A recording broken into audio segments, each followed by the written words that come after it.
प्रभो मंगलमय महाप्रभु ठाकुरे बाबा धवलेश्वराय नमो नमः। दीपं ज्योति परम ब्रह्म दीपं ज्योति जनार्दन दीपाहरतु मे पापो पूजा दीप नमस्तुते। बाबा धवलेश्वर महाप्रभु संसार सुखी रखंतु। आज ज्येष्ठ मास प्रतिपदा तिथि शुभ मंगलवार रे समस्त श्रद्धालु भक्त मानकर मंगल करंतु। समस्त श्रद्धालु भक्त मान आश्रीपद करंतु।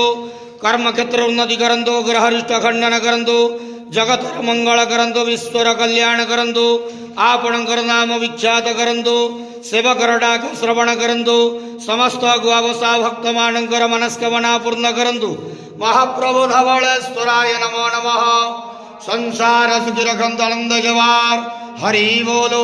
आज शुभ मंगलवार रे समस्त श्रद्धालु भक्त मानकर मंगल करंतु आनंद जवार हरि बोलो।